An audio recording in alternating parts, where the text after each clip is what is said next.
You're going to see El Greco furniture. So this is, I'm going to point here and you can see up there. This is me in art school back in the late 50s. And I ended up with carpal tunnel syndrome because that's a chisel. I'm, chiseling that big piece of wood like this, and it has its effect. See, is this went all by itself. I'll kind of turn this a little bit this way. I think I always wanted to be an artist, and so when I went to arts and crafts, I said, well, I'm going to be a painter. So I took a lot of painting courses, and they've held me in really good stead so far as color. Now, I don't know color. I don't understand color as well as a lot of people, but I understand color a lot better than the woodworkers because I've had some training, and it's so important if you're going to apply that thing to whatever you're making. You got to be bang on. Either that or do bronze and let the patina person do it. So this is a painting I did in, 58, 59. And this is welded steel. This is the title, and I did some really grim things, man. Boy with a bullet, and what's that? Your brother's keeper, the dead baby. This is Retreat from Stalingrad, where the German, their dogs were eating them in the snow. So this is one of the very first pieces of furniture I made. Just rudimentary tools. I had a radial arm saw, and it's all nailed together. Still have it. It's really a nice piece. And I'm pretty conversant with metals. And along with after 74, when they made paraphernalia illegal, and it was getting pretty ugly anyway, we were having to sell to what, quote, distributors. So they weren't paying you anything. They'd give you maybe a third of retail. And they just ruined the whole thing, selling weird shit to kids, in head shops. So I said, no, that's it, because we were sending our work out to get plated. So I said, no, let's put a plating shop in. Typical dumb guy. Yeah, it's a plate. Well, it's a highly technical thing. Plating it's an art, it's not a science. And I hired a guy, fortunately, that's been with me for over 30 years now. He's a partner, and he's uneducated, and he's a plating whiz. And if we had time, I could tell you what the hell's happening here? Okay, I'm hitting this. Can I just hit that then? Yeah, okay, now I gotta back up. So that's that piece. Yeah, that's gonna work out good. Okay. Oh, yeah. This is an infamous piece. This is the old nail cabinet. I've got it in here, and at the end of this, I believe how it lives now. It's been shown all over the country. And it made there's a nail right in that top drawer, you can see it. I took a big nail and beat it. I just got so fed up. It's one of the first pieces that's got dovetails and finger joints. It's a pretty elegant piece of furniture. It's this cabinet. Glass door opens up, hidden trippy shit and all that. But the nail was stolen in a show in New York, I think it was one time. And so I got it back, and I put another nail, I beat another nail in it, and wired it down, but I looked at the piece, and I started pulling out the drawers just to look at them. A friend of mine, Howard Hack, a really great painter, he had done a painting on the bottom of one of them, underneath, not on where you look, underneath, you have to pull them out. Pulled another one out, and there was Don Braden and Neil Worley's signature that they witnessed the nail. Pulled another one out, look at it, says, I think this nail business is a dumb idea. Jose Sandoval something, 83. The guy had been in the show, he pulled the drawer out and gave me, and right under that is wrong, R-O-N-G, and then initials, and signed it was like later on, like 87 or something. So people had their fun with it. And this is kind of a takeoff on the Tonsu chest. It's gold-plated circuit board stuff. I have to admit, I think I drew that only in a flat plan, just to proportion where I think there's 28 or 29 drawers and doors in this thing. And I needed to really have something to go by, but it's pretty tall, and everything works really good. This one here, this cabinet, this clock and cabinet, is the crate that the door for the nail cabinet was shipped in from one show, and I put it back together, and I could never throw away that crate. The proportions just knocked me out. So it sat around the studio, and then I built this cabinet in it with a clock. I remember when I showed it to Peter Joseph in New York, I don't know when. I walked in just as they had it on the floor, and there was this really nice woman, Marilyn Barrett. Yeah. John says, well, Garry, Mrs. Barrett wants to buy this. Oh, fine, thanks, that's terrific. And she said, well, can you take it out of the crate? I said, Marilyn, that's what it is. It's kind of the crate and everything. Oh, I know, can you take it out? And so we went and got a drink, and I convinced her that's the way it should be. They had a lightning strike in their house one time, and it blew out the little touch switch that's in it. Jesus, they phoned. She had 2 electricians trying to find that thing. I had very carefully take the whole thing out. I couldn't remember where I put it. And then I phoned them back a day later, and I put it up in this clock. And all you do is twist a little knob. The clock lifts off, and there the thing goes up in there. I don't know what it cost her, but so I did a series of. This clock should have been in the show that's over at the museum, and. I felt it was too big and too delicate to ship, but I realized afterwards, they've got a nice old clock over there now. I could have removed the wing screw off, they unscrew it, so I could have done that, but I did a lot of clocks. I work in series. I work in series of benches or trestle tables, clocks. Right now it's lamps because they're small, I'm getting weak.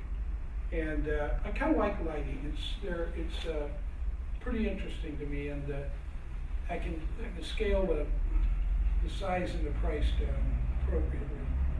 I did a series of about 4 benches, all exactly like this. This is sycamore sawn out. It's all ribbon. Everything's hollow. And I did a bronze one and a thin ply one and one other one. Oh yeah, a painted one. All exactly the same. This is a big aluminum, they call those alligators. They're after a mill rolls out sheet metal. They put a big billet in and they keep squeezing it down and the ends fold over. And it's a shape that I don't think you would come up with as an artist or a sculptor or something. It's a damn weird shape, and they're called alligators. They call them alligators out of the mill. Then they'll take this billet and reheat it, anneal it, start rolling it some more. Desk, color core. I love color core. I'm down to little bits of color core. And when I did a color core show in New York, and color core guy said, well, you got a bunch of Wendell Castle, a bunch of us there, and he said, well, you got a letter, you get, he said you get 7 sheets of color core, and go for it. I got back and I loved it so much, I wrote it right back. I said, did the guy say 7 or 14 sheets? They sent me over to R.B. Funston Men, and I picked up 7 more sheets. I'm still working on some of that, but Wendell, goddamn Wendell. What the stuff he got was all 50s stuff, mauve and pink and charcoal, red, yellow, green, blue, Wendell. So he gave me a whole bunch of it. So now I'm having to work with mauve. And this is a little This is a little desk.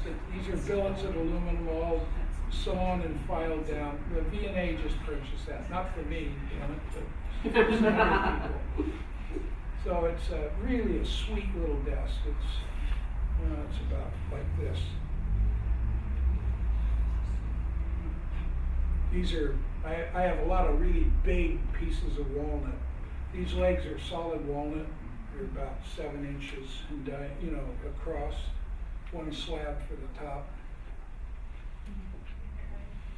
This is, I think this is a takeoff of Werkstatt. I don't know if it was, I don't think it was Hans Hoffman. It was one of those Viennese guys, some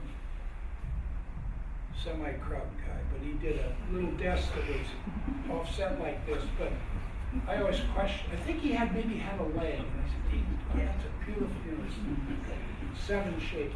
So I put a piece of lucite, it's mounted on a piece of lucite that's ground on a bevel, and then I routed the lucite out in the back, and I've got a light track going through it. So you turn a light on, the lucite has a particular property. The light goes this way, and then when it hits something, it shines. So the whole back doesn't shine except all the way around the edge, pretty far out in a dark room. And the lamp, and it's got a really tricky locking top drawer there. Nobody could possibly figure it out. This is a piece I call the Venus of Wildendorf meets Ollie. It's just, I don't like to title stuff, but you can't help it sometimes. Sylvia ends up titling work because she needs to identify it when she's organizing stuff, so sometimes those titles stick. But that's just big, massive pieces of walnut dyed black and steel. And then I think this is probably the lightweight thermite. Also with that show with the alligators, Kaiser Aluminum just to get what you want, man. So God, I got Leon's truck and we went out there and we really loaded up. So that was a 3-inch billet, about this wide, 3 inches thick, and about 5 feet long. Put it up on the bandsaw, charge the blade, and start sawing, You can saw aluminum real easy, it's just you can't go real fast. And contrary, you could saw teak or ebony, and this is for the techno weenies out here. It's just as abrasive as aluminum. Aluminum's less abrasive. And it saws beautifully, it routes beautifully. I even join it. I don't thickness plane it though. You don't want to capture it because it's really tough stuff. Another buffet, that's a candlestick. Trestle table, I did, like I say, I don't know how many trestles. I've probably done at least 50 trestle tables. I used to work I still do work fast, but I could pump that sucker out in about a week all by myself. But if I was young, it's in detail. And I saw, I took fine woodworking and that, everybody does. And, you see these trestle tables with these little wedges in them, And I said, we're going to put a wedge. There's a table coming up that'll blow you out. This is walnut. I bought a tree out in, I think it was Burlingame. Some guys were cutting down a big walnut tree, and I bought it. And I stickered it in the shop for a couple years. I mean, you can't believe how much water is in a live tree. I mean, it runs out. It fogs the windows and everything. There's so much moisture in the air. It turned out to be beautiful wood, all air dried.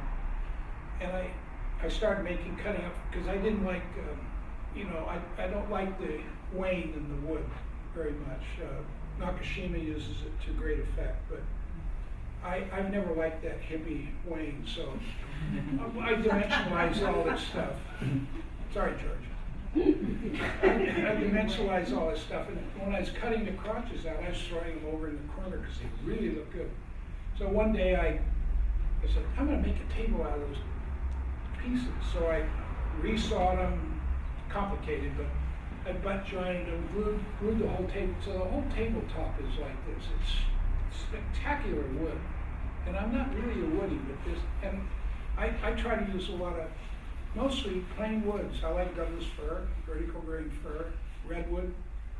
Once in a while, there's some woods that are quite beautiful. I'm kind of looking at Anthony here because he's a wood guy, but mostly I'll pass. I won't make something because the wood's beautiful. That's the problem with the turning guys. All they see is the wood. Well, okay, selling something nature made, not you know. But this was different. Here's one. I made a rosewood table. It's identical to this, absolutely to within a 16th of an inch. I gave it to Arts and Crafts, but I took all the measurements off it. That's solid steel. Weighs 3,800 pounds. Heavier than your car. And you can see there's writing on the top.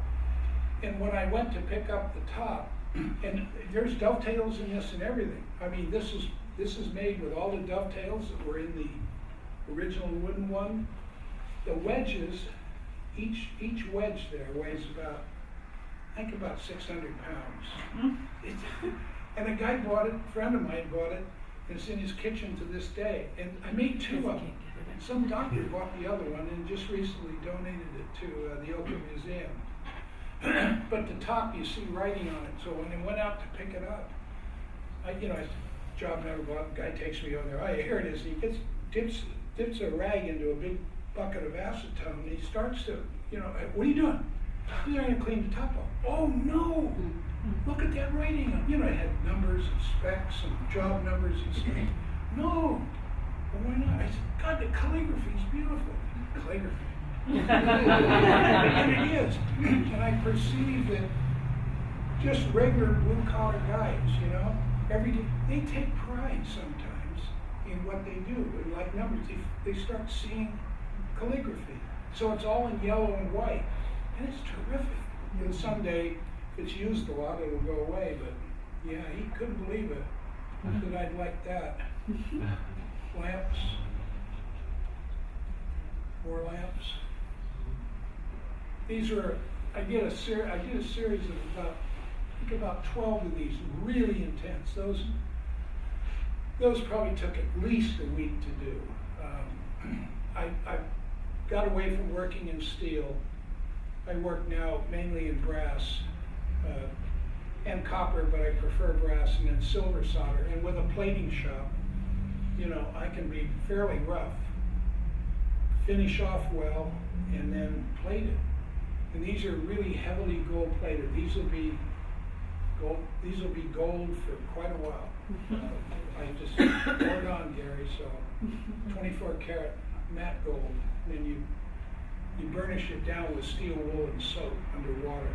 Oh, it's goddamn lustrous. It looks like that beautiful Chinese gold. Small lamp. A lot of these now have the touch switches in it. I used to put rheostats and potentiometers and 12 volt. And, oh God, people, oh, it's broken, So now they just touch a metal part that goes on and off. Another lamp. I had this piece of metal, and I looked at it. Goddamn, I'll make a lamp. And I soldered this, silver soldered this weird little thing up, the orange and green thing. That worked for something else, that's no good, but I had a little bit of work, and so I set it aside. And then when I did this, it's hard to get a wire down through there, guys. I've done some things, man, that I was ready to scream, but with a little oil and an air gun and a vacuum. So if you start pushing something through this, it starts tightening up, okay? So you put a string, you can blow a string through, but when you're pushing and pulling, now it's tightening in two places. And it really can get frustrating. I know my limits now.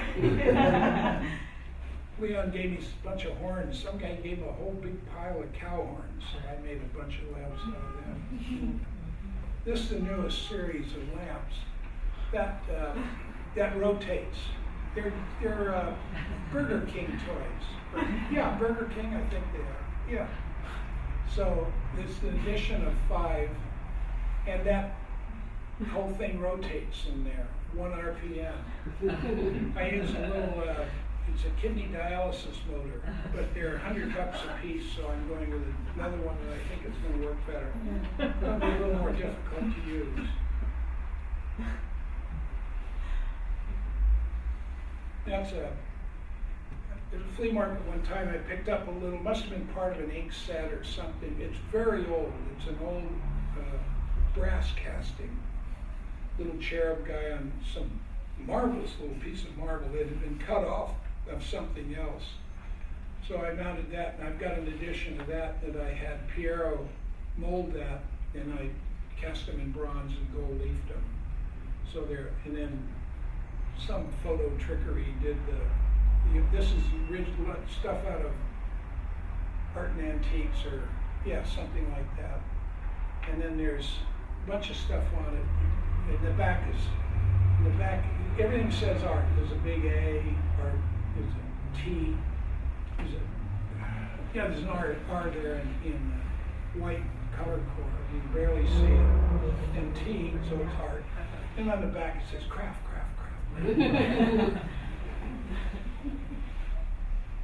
Jewelry. It's not electroformed, but it's fabricated and then just sock the copper to it, so everything changes. You know, it builds up on the ends and stuff like that. So Sylvie's got that necklace. This is steel. And again, jewelry.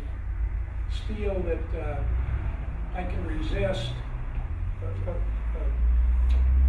piece of galvanized sheet steel. I clean it off, and then I can resist it, whatever design I want.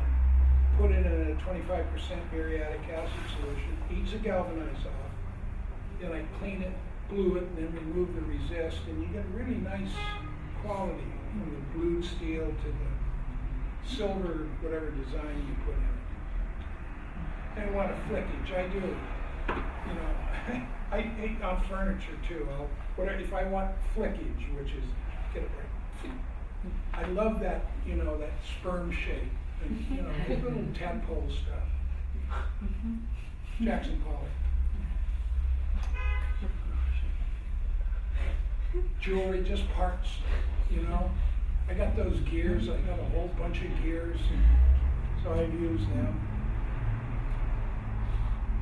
And then these are, I think this is, well, I made a series of, I think about 40 of these, all the same size. I call them table lamps because you can put a chair on either side, and there's a 50-watt halogen bulb in there. And if you want to read, you just swing this over your book. And really a lot of good light, you know. And this one's totally unfinished, concrete to wood.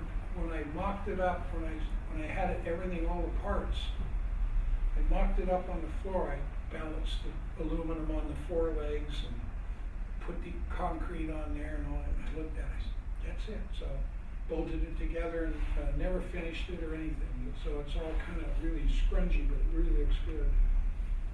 That's a bowling ball. Mm-hmm. Then I did a series, this is before I got into the chairs, but I did a series of chairs, kind of a takeoff in the little African chair. And these are beads. And if I talk to your chair guys, I got some thoughts about chairs. I spent a year making chairs. This is one that the Peabody Essex in Salem, Massachusetts had a Chinese show inspired by China. And I have never liked Chinese furniture. I don't know why, but I started getting into it, and there's some pretty admirable stuff going on. So this is a chair titled Chair for a Small Important Person. It's a little chair, but it's got all my tricks. It's got and the black thing up there, that's a slice of chambered nautilus shell, about a 1/16 of an inch thick, embedded in epoxy. And it's right down to the little fine inner one, smaller than a human hair. That I used Steve Maslach's diamond saw, man, and I could just peel those. ran all out of them. I used them like mad in a whole bunch of stuff. And then there's that black steel technique, gold plate, rosewood. If somebody ever x-rays this, I'm not the woodworker. The Chinese guys could do this, but I didn't want to try it. It's very complicated joinery, tapered, So this is all hidden. Everything's hidden, bolted together. And the top will come totally off of there, so any repairs needed, what the hell. It'll never get used. It gets sucked into a museum. I really like my work to be used. The Smithsonian, or the Renwick Gallery, has really one of my best pieces, and when they bought it, a guy named Ron Abramson, he bought it for him out of a show. And I really wanted him to use it, maybe 1 year use it, and then 1 year store it and 1 year show it. But just so it gets a little patina, this stuff, white gloves, So this is another table I made for the Chinese show, and it's all rosewood and bamboo, pretty elaborate. Then I've started a series of in the chair slider there.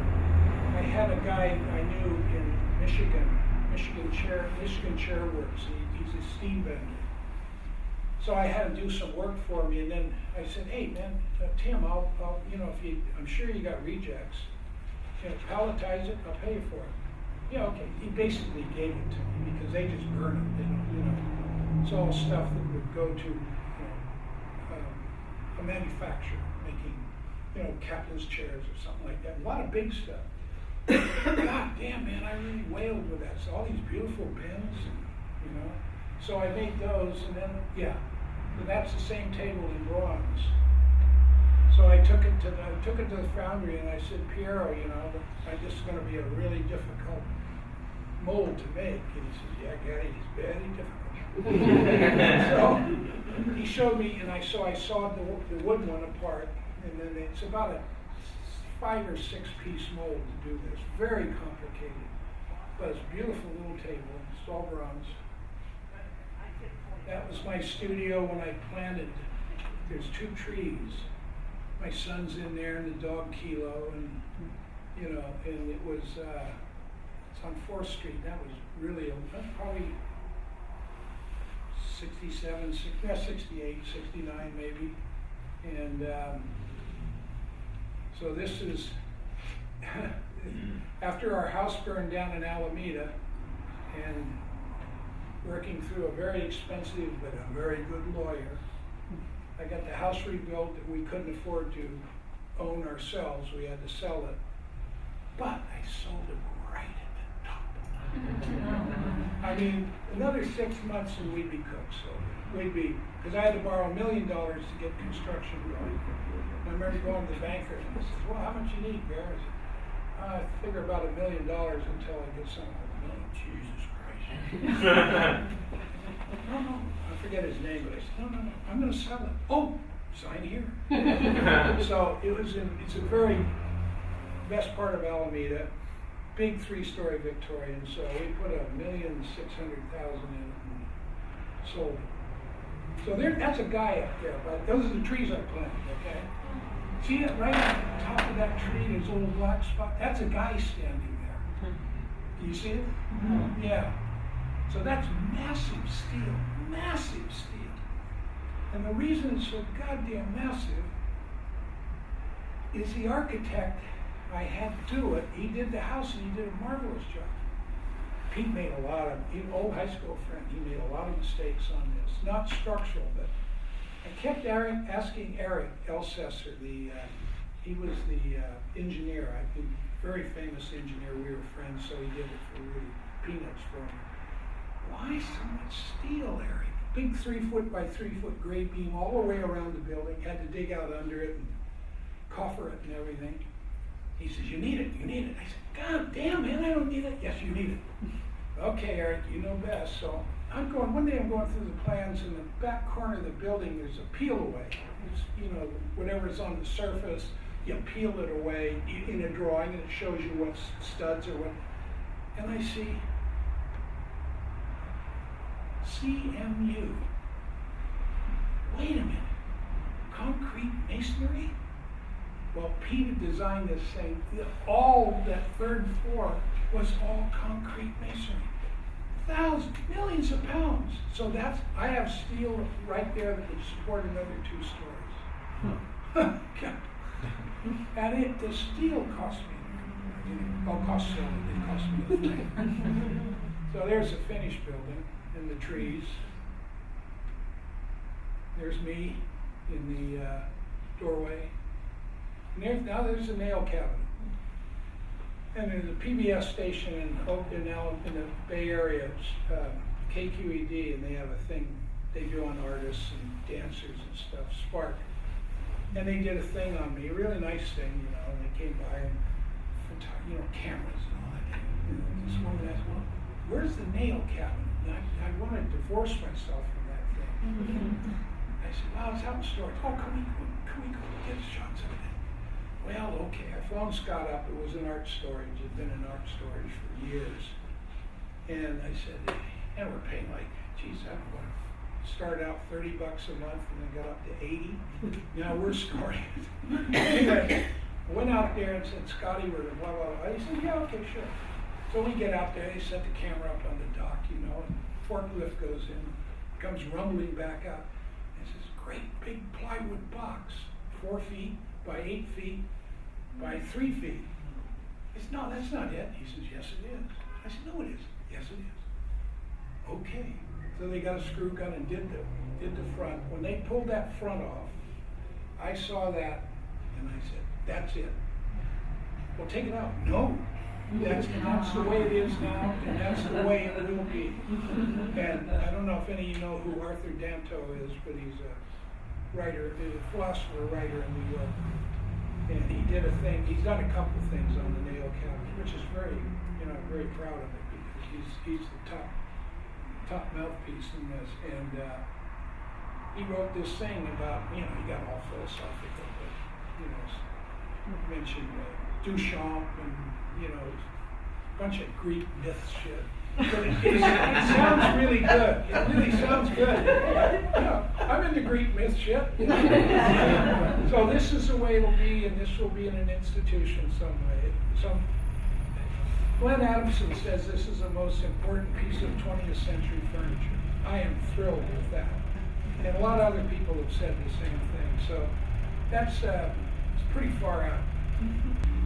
A couple of years ago, I said, I'm going to make chairs. So I started out with a Rietveld Z chair, and I did a lot of takeoffs on it. It's a ladder back, obviously. But in about a little over a year, I did, I think, about 120 chairs, and had a big show of them. Where was that show? I started in Bellevue and then went to... Oh, that's right, it was Bellevue, yeah. Went to 6 or 7 museums. Boy, what a thrill. Taken to, Delaware, which is beautiful. The show in Delaware, they really did a bang-up job. So they take you to these, Racine and Washington. So anyway, ladder back. This old ladder back.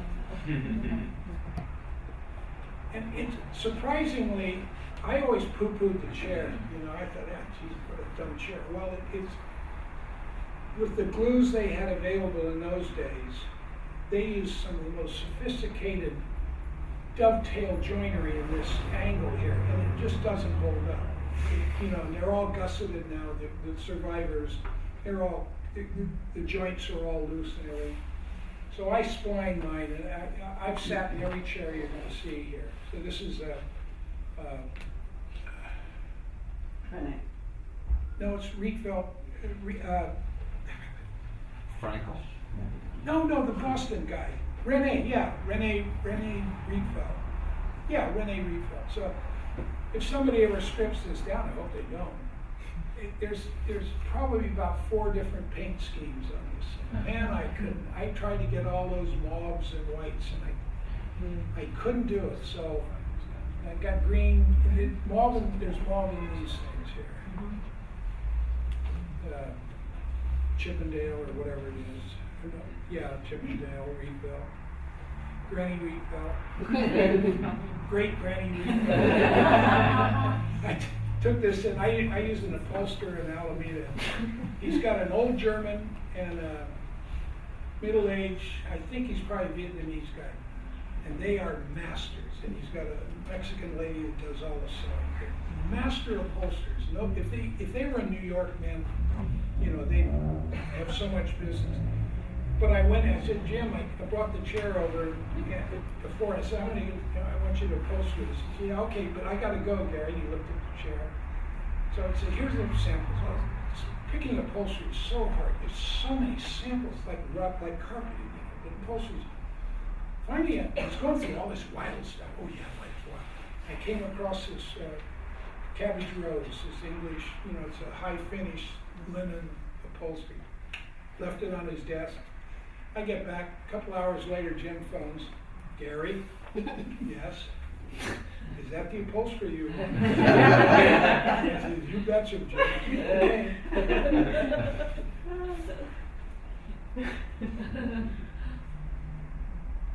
This was pretty technical to build. This was I gotta see this better here.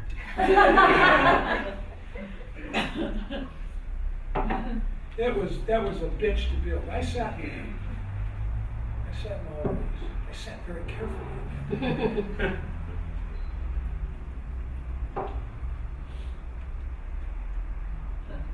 That's one big lamination and put under the bandsaw and sawn out. So my bandsaw will do that. Wing chair.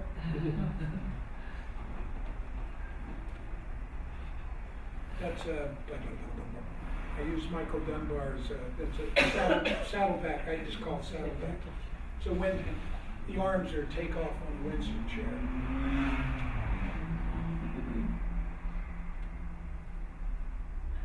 We still use this in the kitchen. I mean, a lot of big people have sat in that. There's just absolutely there's no creaking or anything. And we have a doctor friend that's got Parkinson's now. And the other night he was over and he just got up above it and just dropped. And nothing happened. Thank God. Yeah. I use some weird materials. This is the seat and some of the other parts are a product called C10. It's a laminated, it's like fiberglass, but it's in a phenolic plastic, and you couldn't shoot a bullet through it. It's a quarter-inch thick, and it's unbelievably strong. Beautiful material to work with. This one doesn't look very strong, but it is. It's got a sawn billet of aluminum in these joints, and then epoxied in and totally hidden. You can't see them. Very, very strong. And this is something, I'll talk to your guys if I have time.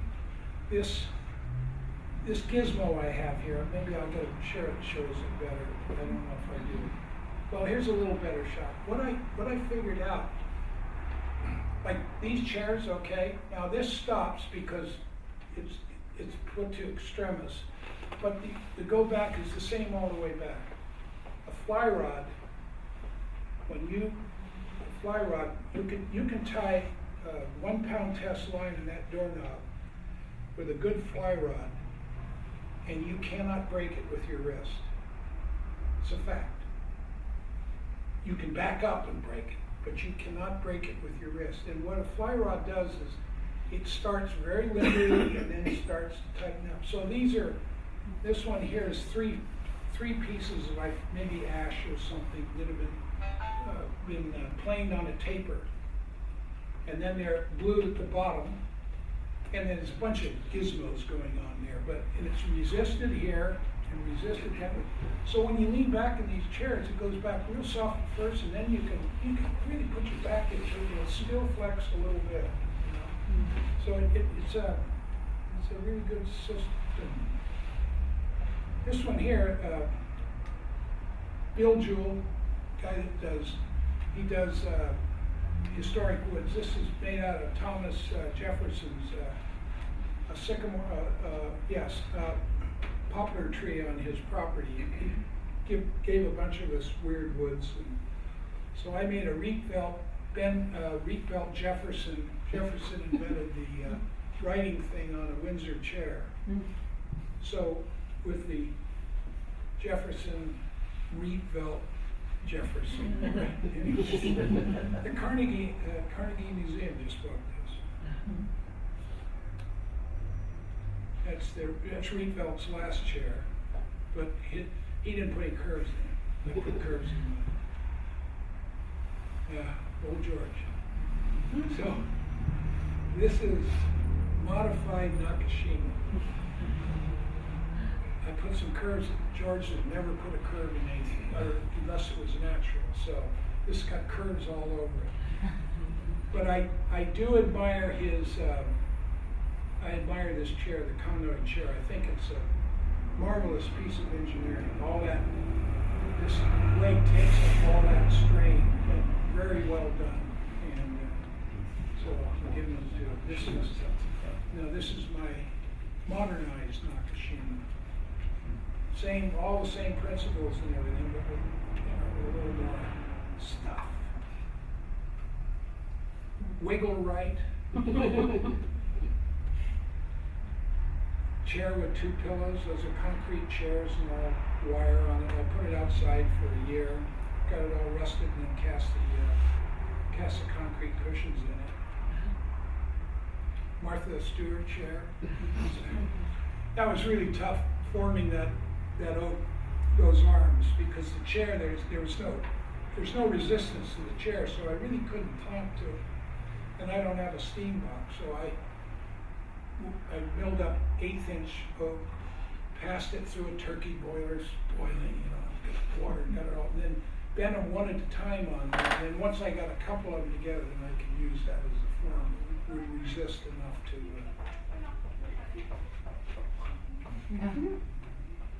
That's not a solid, that's a tube, but it's made to look like a solid billet of steel. It's all rusted and beautifully patinaed. That's a piece of bamboo in the back that I steamed with that bent, so it just looks.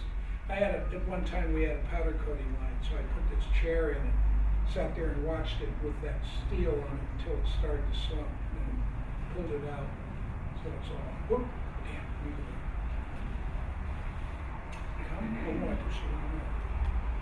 Barnstormer. And, waste not, want not. The form for this is the form I built to hold up that last plastic chair you saw, so it couldn't bend too far. So I had the form laying around, so, I made this chair. Yeah. This surprisingly comfortable chair. This really is a comfortable chair. There's some of Mark Spheri's turnings in this. And there's one with a lot of Mark's turnings, these legs. Mark does off-center turnings, so they can look really weird. So this is Mark, Gord, and Gupta. These are some Indian pierced things. And Gord Petterin. There's a guy that is not appreciated. In Canada, there's that bending that I sent to Tim, he sings. And I just wanted 2 of them. And he sent me, I think, 8.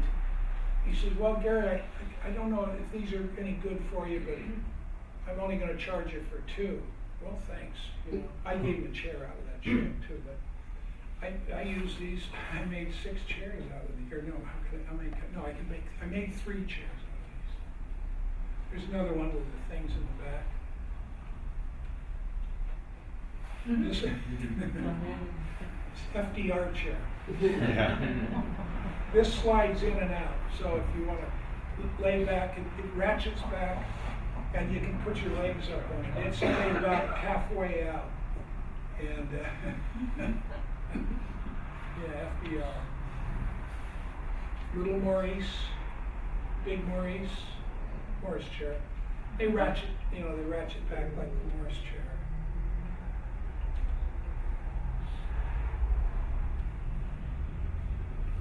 Oh, always liked this chair. This is kind of Joseph Hoffman's little balls hanging out there and stuff like that. Whoop, whoop. Don't want to miss anything, do we? This is a tension stainless steel boat rigging wiring here. And you walk up to that and strum those wires, they go boom, boom, boom. You sit in it, they go boing. I mean, if one breaks, the whole chair goes to hell. Stubby Stark. Granny Stark. I use Wendell's forms for this background. I'm a great admirer of Wendell Castle. I think he wouldn't say that of me, but it's great. I like his work. This one here is kind of funny. When I put it's all hollow, it's all just airform construction on it. As I was finally gluing it up, it went to hell. And I had one of Michael Hoslak's wooden balls. I just dropped it in there and sealed it. Somebody was moving it at the show and they thought they broke it because his ball rolls around.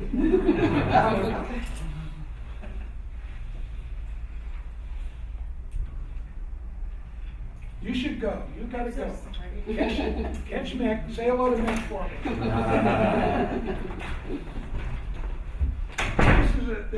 But there's a chair just previous to this. This is really pushing it. Because this is all held. This is cantilevered out here.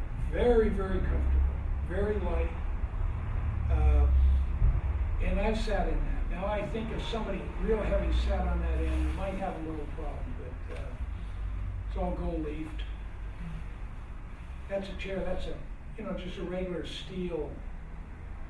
The old commercial chairs. Real strong. So I did this Cooper thing. I had a patent that's all run out now to Cooper stuff. So slick, and if you can remind me, I'll talk about it to your guys. And they should use it if they want to. This is brilliant crap, man. I'll tell you. You know, so. I was over at Nancy Selvin's, and she's got a washboard collection. Wow, far out, man. It worked back good on chairback. So she gave me a couple, and I made her a chair. I think I gave her this chair back.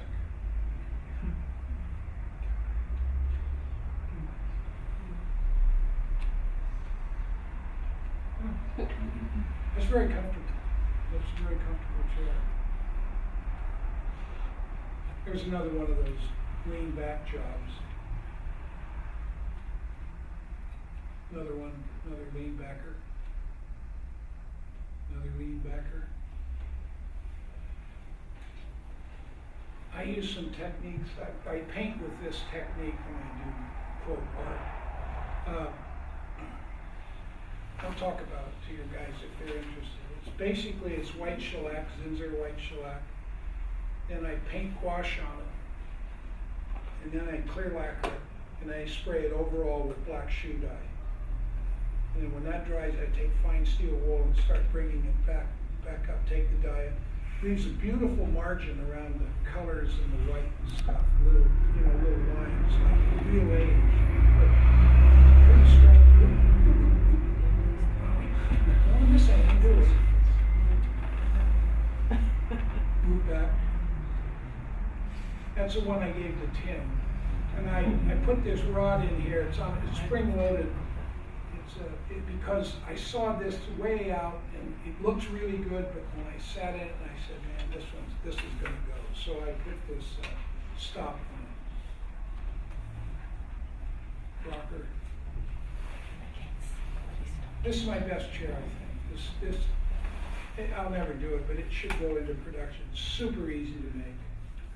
Really an easy chair, and on a CNC machine, man, the back would just be a snap. Light, strong, unbelievably comfortable.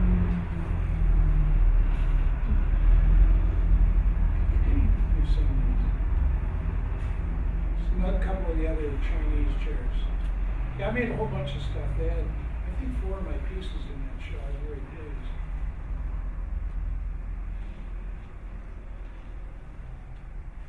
Yeah, I did make a lot of them, didn't I? Jesus Christ. Gold leaf, got it. That loves a vacuum cleaner, doesn't it? Moving around the floor, That one's all rosewood. Jesus, I forgot they made this many of them. Oh, good wow. It was the best chair ever made, Tone chair. So I built those scrotums for armrests. They're pink. I don't know if it shows up pink, but they're pink. That was pretty hard to do too, right and the left, you know. If I made an addition of them, I could have molded them. This is the wall series. I took these chairs and they're all the same. There's addition of 4 different colors but the same chair. I think the first one was the original. I made a matte pattern for the shadow. This is ghost shadow, but they all have this shadow on the back. And the beauty of these things is we still have a couple of them. You hang them on the wall, and if you spot them from a couple different directions, it casts more shadows. And it really tricks the eye. I mean, which one's pink, which one's, you know, and it also casts shadows down on the wall.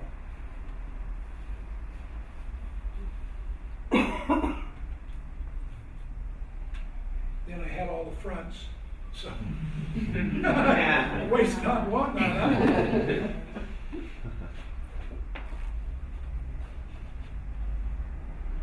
Another front. Yeah, that's another front too. Another front. This is an old piece I did. A friend of mine in Arizona used to have a gallery, Hand and Spirit. Do you remember them, Joanne? In Tucson? Or Scottsdale. And Jim, I told him I had a real old Eames chair. Oh God, can I have it, Garry? Come on. He's an architect. Yeah, sure, Jim. Send it to you. I made a jig on the bandsaw, sawed it right in half, mounted, there's a sheet of aluminum, then white formica and black formica. The white's on the black's on the other side, and sent it to him. He still got it. I wish I'd have kept it and sent it, bought him an old Eames chair.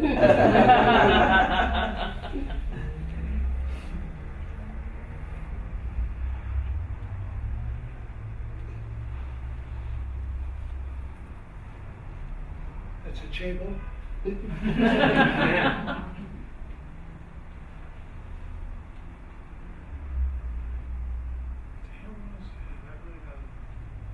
Well, that's those ones that people in Frisco got, isn't it?